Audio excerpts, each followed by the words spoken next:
अस्सलाम वालेकुम, मैं हूं शहजाद अवान और आप देख रहे हैं SA TV। तो आज से हम फिर दोबारा स्टार्ट करने लगे हैं। पाकिस्तान की सीरीज़ स्टार्ट हो गई है जिसमें बांग्लादेश, पाकिस्तान और न्यूजीलैंड है ट्रायल सीरीज़। तो कल पाकिस्तान मैच जीत गया है जिस पे अवैस अहमद साहब ने बताया था जी कि ये मैच जीत जाएगा पाकिस्तान, तो बिल आखिर वो जीत गया।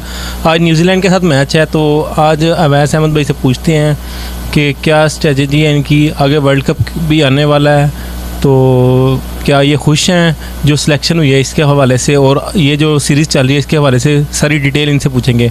अस्सलाम वालेकुम। वालेकुम सलाम। कैसे हैं अवैस भाई? शुक्र अल्लाह का, आप सुनाएं। बड़े तैयार शहर हुए हैं, किधर जा रहे हैं?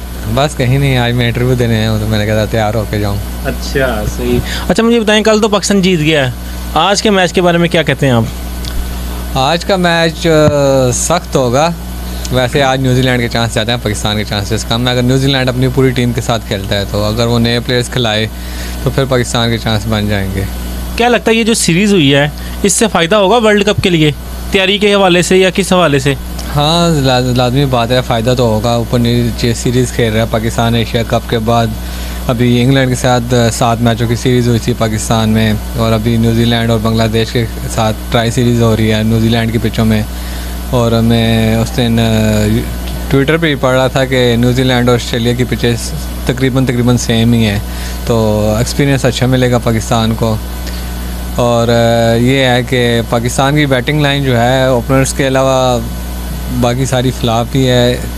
टीम सिलेक्टर्स को जो है गौर करना चाहिए टीम पे, ख़ास तौर पे ये इफ्तिखार चाचा और अपना खुशदिल शाह, हैदर अली, ये प्लेयर्स जो हैं इन्हें मेरे ख्याल से रेस्ट देना चाहिए, किसी और प्लेयर को चांस देना चाहिए वर्ल्ड कप में, क्योंकि काफ़ी अरसे से इन्हें खिला रहे हैं। इन्होंने किसी मैच में इतनी ख़ास परफॉर्मेंस नहीं दी कि बंदा बोले कि वर्ल्ड कप के लिए प्लेयर अच्छे हैं।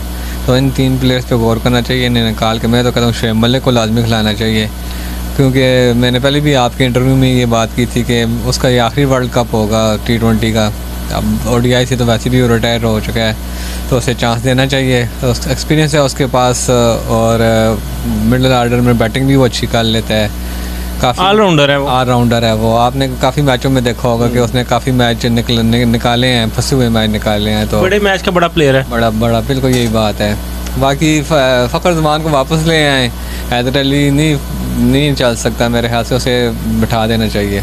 अच्छा एक बताएं, आपको पता है कि लाहौर में एक और सीरीज़ चल रही है जूनियर्स टीम्स की, तो क्या कहते हैं आप कि ये अच्छा डिसीजन है?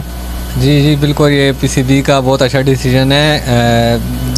दुनिया में ये पहली दफ़ा कोई कंट्री जो है वो ये लीग करा रही है, जूनियर लीग।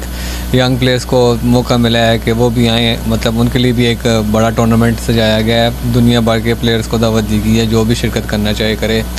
तो ये बहुत अच्छा मौका दिया है ताकि हमें अपना न्यू टैलेंट भी नज़र आए।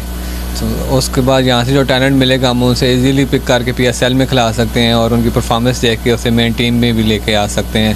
पहले तो होता था कि जगह जगह जाके ट्रायल्स लेने, उन प्लेयर्स को सेलेक्ट करना। अभी उसकी निस्बत ये चीज़ काफ़ी आसान हो गई है कि जूनियर्स लीग में प्लेयर आराम से हम पिक कर सकते हैं। तो बहुत बहुत शुक्रिया अवैस भाई आपका, आपने हमें टाइम दिया।